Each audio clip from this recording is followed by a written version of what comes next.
And we're back with the Screen Team on today's Talk 930 KWOC and 93.3 FM. The show is being brought to you by Whitworth Gift Chest Jewelers, Poplar, Bluff Drywall, and also Fearless Social.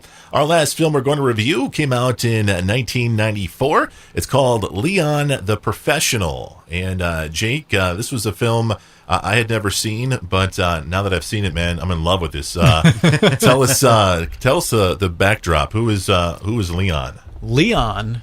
Well, he's a professional what? He's a cleaner. He's what they call a cleaner. He's a hitman. He fixes problems. A hitman, intimidator, enforcer. He's all wrapped up into one. Right.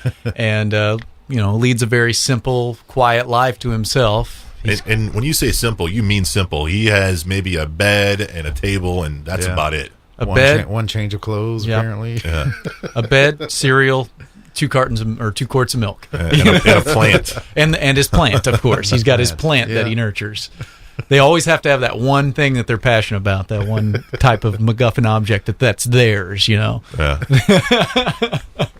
And Leon, of course, you get to see, as the movie introduces, you get to see who he is and what he does, and it progresses. It starts out, you see this really tough, perfect hitman, and then you see him go home and live this real simple life, and the things that he enjoys day to day. And meanwhile, in his building where he lives just a few doors down, there's a family with abusive father and stepmother and the kids. It's just kind of wild, and the father's into drugs and all of that. And I don't want to give away big spoilers or anything with the story, but then you've got Gary Oldman, who says, hey, you get me my money, or you get me my whatever, or I'm coming back here noon tomorrow and taking care of business. I'm going to mess some stuff up. It includes you.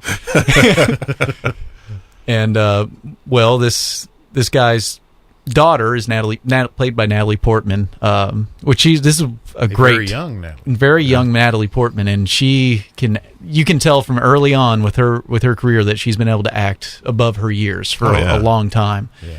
And anyway, the next day comes around, bad stuff goes down, and she has nowhere to go but to Leon's door, because she has somewhat of a passing in the hall from time to time relationship with him. Not know much about him, but she's got a pretty good idea he's a bad dude. Right. But she can he's definitely a bad dude, man. She can tell he's a bad dude, but she can also tell he's got a heart. So this is kind of a coming of age story for her and for Leon as well, kind of becoming more human, I think. And he kind of takes her under his wing and kind of, not at first, but later on in the film, teaches her how to become a cleaner. How to clean. Exactly. One of the coolest scenes is the opening scene to me. You've got what's his name, Jean Reno. Jean Reno, yeah. He's talking with Danny Aiello about a particular job that they want done, and all you see, you don't even see, you don't see body. The camera doesn't show the body; it shows images of their eyes, or of them, drinking a glass of milk. It was done very, very well, very Tarantino-esque, Yeah. And the next scene, you see him do the hit, and that was done so well, man. It was, the way this movie was shot was superb, and the acting was great as well. You have Natalie Portman, but also you got Gary Oldman, who is. Man, that guy's so good. Yes. He is so good, man. This is around the time where I think he played so many American characters that he had actually lost his natural British accent, had to go to a voice coach to get it back.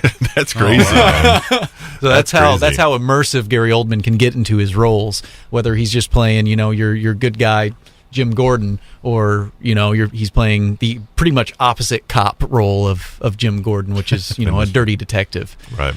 And he is a very animated character in this movie, and plays the been walking the thin line of good cop bad cop for a long time, and has just totally tipped over to bad. Jamie, what'd you think, man? I think it's a great film. I've liked it ever since it came out.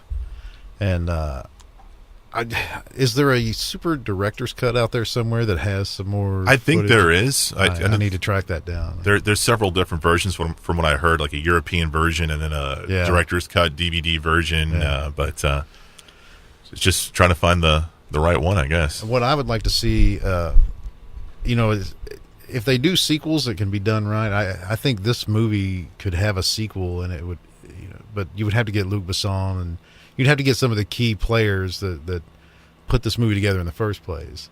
But I would like to see what happened to Natalie Portman's Matilda, character? Yeah. years later. So, Would you have her? I mean, would you cast her, Natalie Portman? She'd be old enough to do it now. yeah, totally. If that was my call, that's exactly what I would do. Because she could pull it off, I'm sure. And those kind of movies are kind of big right now. Yeah. The heroine or the female hitman, or like Uma Thurman in the Kill Bill films, or Mila Jovovich in pretty much every film she's in, except for Dazed and Confused. Exactly. But I'm sure she could have kicked some rocker butt, man. Oh man, one of my favorite scenes. I mentioned the early scene, but anything with Gary Oldman, it was awesome when he takes that pill and he looks up at the camera and he just kind of cracks the neck. Yeah, man. Oh, that was so good, man. It's called Leon the Professional. You can find it on DVD. Guys, I know you're very busy, Valentine's Day and all. Thank you guys for coming on the show. Appreciate you. No problem. And we'll get you guys back on very, very soon. Coming up next week, we're going to have a theme show, if you will. We're having Brittany McKay and Sabrina J back in the studio, and we're doing films about cooking. Hey. Ooh. Yeah, I can get down with that. we're going to be doing Julie and Julia with Amy Adams and Meryl Streep. Then we're going to be doing a movie called The 100-Foot Journey with Helen Mirren. Oh, cool. And our final film, Chocolat, with Johnny Depp and Juliette Binoche, I think is her name. Yep. So we're doing cooking next week, so hopefully you can join us. Remember, you can check out the Screen Team. We're on Facebook, Twitter, YouTube. We are all over the place, baby. For Jake, Jamie, and Chris, we are the Screen Team on Today's Talk, 930 KWOC.